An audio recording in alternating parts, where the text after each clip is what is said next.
Today, I am excited to share with you 5 quick tips for OneNote that hopefully will make your planning and your life a little bit better. So stay with me.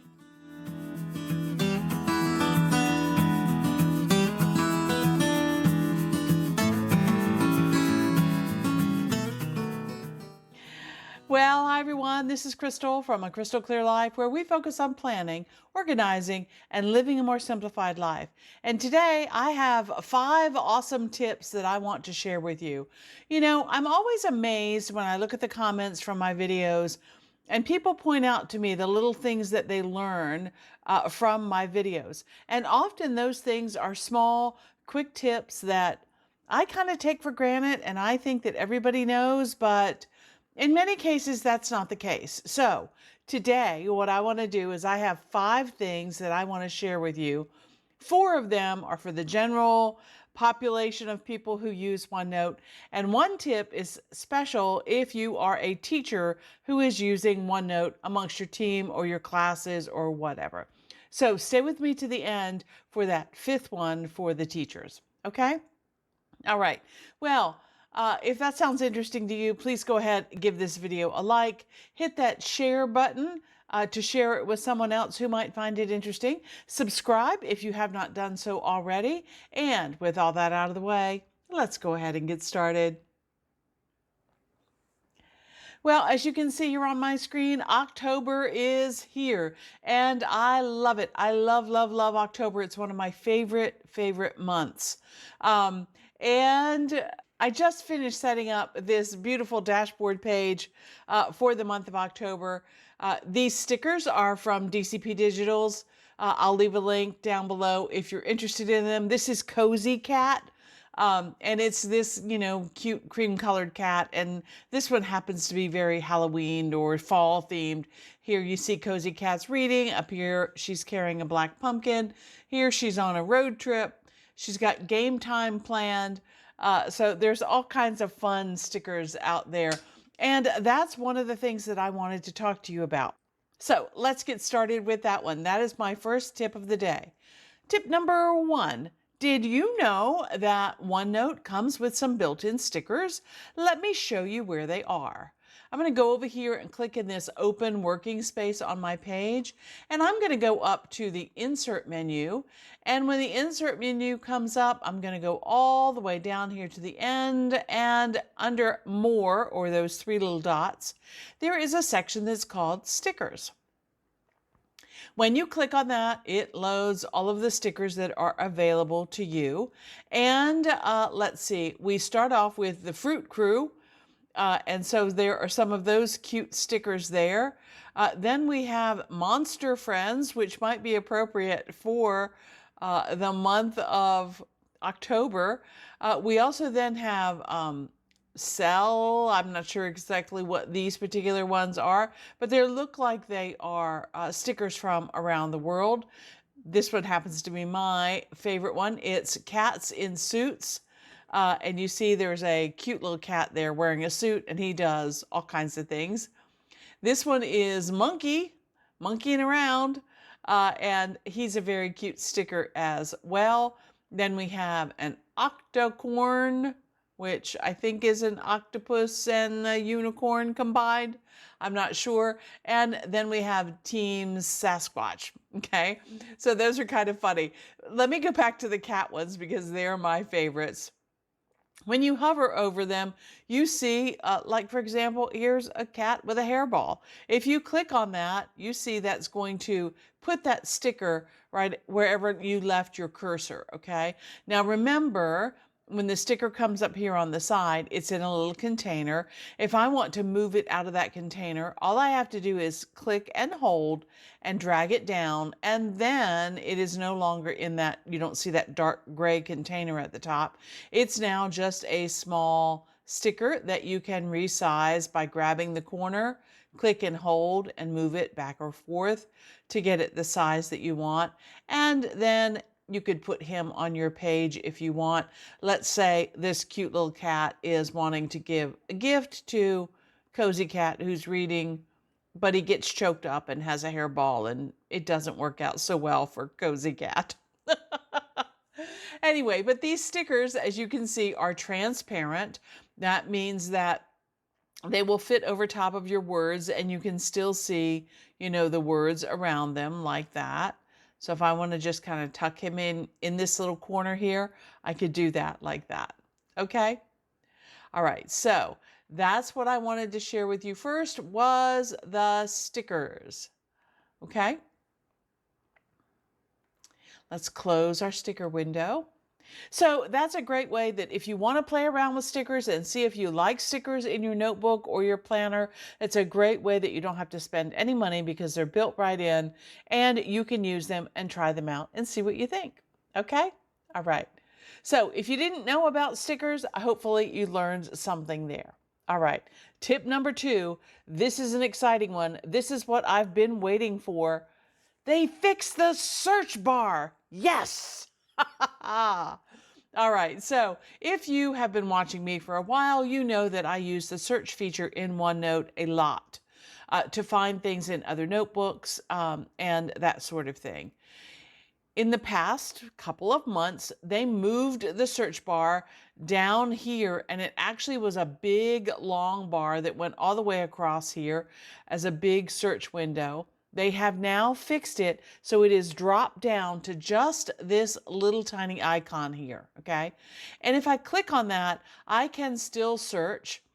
Let's say for Halloween, I'm doing pumpkin, okay? And it will show all of the pages where the word pumpkin is on the page or in the title of the page. And then you can scroll on down and where it's located on the page, and so on and so on, okay? So if you're looking for a particular word, it's much easier to find it this way, okay? I like that they've shrunk it down to that little tiny icon, all right? But there are also other things that you can do with some hotkeys rather than using this. So if you want to search everywhere on all of your notebooks, the hotkey is Control and the letter E. And when you do that, it brings up that same search box for you. And let's say you want to type cats. Okay, well, you can see there's Cozy Cat comes up, and there are lots of pages where cat is part of the title. And then I also have lots of pages where the word cat appears. Okay, all right, so that is Control E to find it everywhere. Okay. Now, if you're just wanting to find it on the page that you are currently working on, like let's say, let's see, is it anybody's birthday today? So I'm going to do Control F for find, and I'm going to say, you see it says right up there next to the search, find on page. I'm going to type birthday. Okay, and when I type birthday, you will see that the page moves over and it highlights for me down here the word birthday. Okay, now let me give you a better example because that one's colored and that one might be hard to find. So let's see, what if I say harvest? What are the things that I'm supposed to harvest from the garden today? Well, as I start to type the word harvest, you see on this page that it goes ahead and searches and finds the 5 different things that I need to be harvesting from the garden this particular month, okay? So Control F finds it on your page. Control E finds it everywhere, okay? I think those two are great. And the thing that I like most is it's no longer this great big long box sticking out on my page, because usually I keep my pages about this size so that I can work on them back and forth. And with this long box sticking out here, it was just really, really in the way. So thank you, Microsoft OneNote, for fixing that. I am very happy. Okay. Number 3, also things that I am happy about. And again, maybe you guys know this tip, maybe you don't, but did you know that you can set up a default font to be used in your notebook, and you can change the color and the size and all that? All right, let me show you how that works. Right now, if I go in my currently section, in my reading section here, and I type the name of a book that I am reading, The Cinnamon Roll Murder, okay, you can see there that the font is Calibri, size 11, and I have it in black. Okay, that is my default font that I have been using in my notebook for a while. Okay, but if I go over here to File and I go all the way down to Options, options will come up, and the general, right under the general, the first thing there at the top, it says default font. Okay, now the font that I'm currently using, like I said, is Calibri size 11 in black. Well, maybe for Halloween I want to change that. So let's go in here and we are going to change it to one of my spectacularly favorite fonts, which is called Agatha. And Agatha is kind of a spooky font. I'm going to make it a little bit bigger. I'm going to make it 14. Actually, let me make it a little bit bigger than that, actually, so you guys can see it a little bit better. And because it is Halloween, I'm going to make it orange so that it stands out for you guys, okay? So I have Agatha at 18 points and orange. That's going to be my default font. So anything that I type will come out in that font. I'm going to say okay. And now when I type the cinnamon roll murder, you see that it comes out in a different font, okay? Everything that I type from now on until I change it will be in that font. And you may be saying, but Crystal, what if I don't want it in that font? Can I change it? Yes, you can certainly either go back the way we did and change it to a different font, or if you just want to change some of the words, you can do it just like you would normally change any of your other fonts. You can change it. I'm changing it here to Arial. You could do it 10 point. You could do it, sorry, that's heading. You could change the font's color if you want from orange. Let's say you want to do it purple. Okay, you can change that any way that you want. So just because you set it as a default font doesn't mean that it can't be changed. All right, I think that's pretty cool. And it's fun to play around with default fonts from month to month. Tip number 4 for today is about copying. Now, as a teacher, it's not nice to copy from other people, but as a digital planner, it is nice to copy things from page to page because then you don't have to do quite as much work, okay? I have showed you a couple of different things for copying before, and I just wanted to go over that because there was a couple of questions for me that might be a little bit confusing. So let me show you. I'm going to go up here to October, and I'm going to highlight, let's say the first weekend here in October, all of the rows. So on my calendar here, I normally have a day, the number of the day of the week, a space for any major activity that's going on that day. And then I've also started adding my menu. I'm trying to do meal planning more long term because I'm trying to go through and clean out and use up the freezer stuff and the pantry stuff, okay? So I'm going to highlight all of that and I'm going to say, right click it, and I'm going to say copy. Now, when I copy that, again, I'm going to go back over here into my blank working space on the side so you can see what's happening. And I'm going to go up here, and when I right click again, I get some paste options. Now I've shown you some of these before, but I just want to go through each one of them. So if I say paste, the first one, or the regular Control V, if you're using hotkeys, that is keep the source formatting. So when you do that, you see everything is exactly the way it was over here. The shading, the boldness, the font size, the font color, everything is exactly the same. That's Control V, or copy with formatting, okay? All right, if I go down here and I want to show you the second one says merge formatting. Now, I'm not merging this with anything else. So in this case, it's only keeping that formatting again, okay? It's not merging it with something else that I wanted to put in there, but that's something that could happen, but that gets a little tricky for me, okay? The third one here is to keep your text only. And when I do that, what you'll notice is it creates the same table. It's now using that default Agatha font that I chose, and it's only giving me the text. So I only have October, the day, and the number, and the menu section over here. I don't have the formatting that I had up above. Okay, and then the fourth one here under paste is to paste as a picture. This is the one that I typically use for graphics when I'm putting a sticker with the word October and I want to keep that as a header. But if I do this as a picture with just the table cells that I'm using, what you'll see here, it kind of puts a border around it, and you see now that that is just a graphic. I can no longer click into each one of these cells. If I want to go up here and click into this cell and start typing, I can. If I want to go up to this other one, I can. And if I want to go up to the very first one, I can. But printing it as or pasting it as a picture, I can no longer go in here and type in these cells, okay?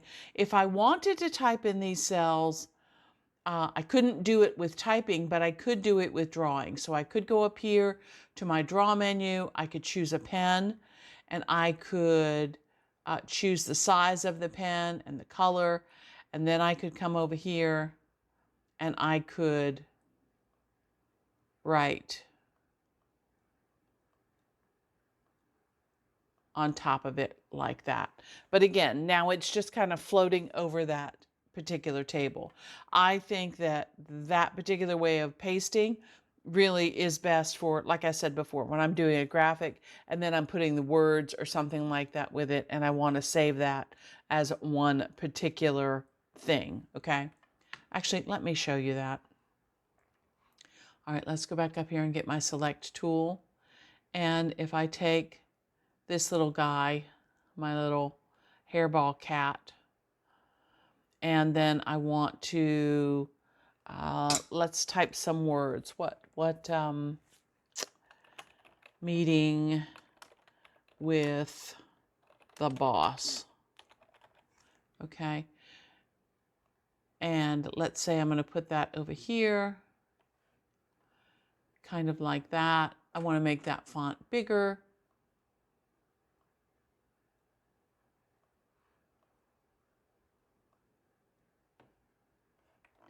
And I can use my Alt key to move that around.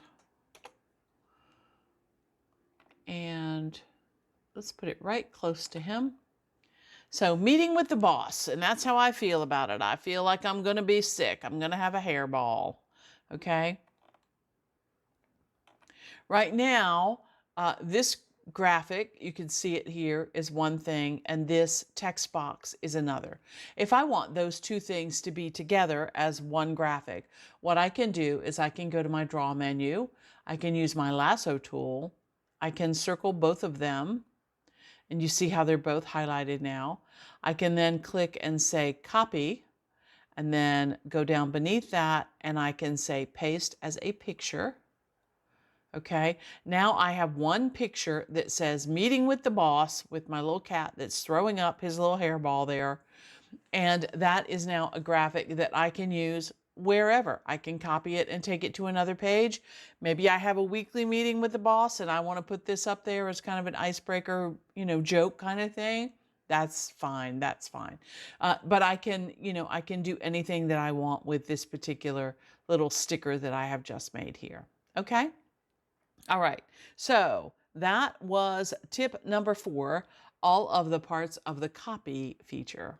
All right, now we are moving on to the one that I said I was saving for teachers, and that has to do with class notebooks, okay? If you are a teacher and you are using the class notebook, which means you have a notebook and each student has their own section in that notebook that they work on. They can't see the rest of the kids' sections, but you can see everybody's work all at one time. If you haven't tried them, they're absolutely fabulous. I love them a lot. But anyway, let me show you, if you're using class notebooks, a quick and easy way to get to that particular feature. So let's go back to the File menu up here. And we're going to go back down to Options again. And when Options comes up, again on the General page, there is a section down here that says Class Notebook. And it says Enable Class Notebook. Now, before I click this, I want you to notice back up here on my menu ribbon that there is not a tab that says Class Notebook. Okay? Once I enable this, it will then be there. Okay? So I'm going to click this. And I am going to say OK. And now you see Class Notebook has just appeared. All right. So when I click on the Class Notebook ribbon at the top, I now get things like distribute a page to whomever. It could be everybody. It could be a certain group, however you have it set up. Distribute a whole new section. If you would like to, copy to a content library. That might be a place where kids can go and find, an article that you want them to read or something like that. Review student work, create a class notebook, add and remove students, add and remove teachers. So if you're using one to share against your team, your grade level, whatever. Manage your notebooks, professional development, and help and feedback. Okay, so now if you're a teacher and you're using class notebooks, that is right there on the top of your ribbon bar. And when you're doing other things like working somewhere else that's maybe not in a class notebook, you're just working on a table, you'll see the little table thing pops up there as well, but class notebook stays. All right. So even when you go and work on other things, that's going to be there for you, okay? I think that's absolutely great. All right, so let's review. Our first tip today was about inserting stickers, some of those that are built into Microsoft OneNote so that you can use them, try them out, and see how you like them. Number two, we worked on the search feature. They have fixed the icon down to just the little magnifying glass. Yay, I'm so happy. Number three, setting up a default font. This is three. Setting up a default font, size, and color for your notebook. You could do it by section, by page, however you want. You can change the default whenever you would like, okay? Number four is the copying and pasting with formatting, without formatting, merging that formatting, and keeping it as a picture, creating a graphic of it, okay? And finally, tip number five today was about using the class notebook option and having that now on your menu bar, which I think is really, really, really, really great. So look for more improvements coming in OneNote. They're coming out in little spurts and they're getting distributed to people as their subscriptions or whatever roll over. So if you don't have all of these features yet, just wait. They will be coming to you. And there are more features coming out for Copilot as well. I know we've talked a little bit about Copilot, but there are some other features that are coming out with that. That's Microsoft's AI component. And, I just think it keeps getting better and better, and I'm very excited. I'm also wanting to say thank you very much to all of you who have subscribed, who are steady watchers of my videos on every Friday. I really appreciate you guys. I love the comments that I get from you. I love seeing the work that you're doing, and I just think that's absolutely fabulous. So keep that information coming to me. All right, until next time, here's hoping that you can live a more simplified and organized life through better planning. I use OneNote, and I love it. Until next time, okay, bye.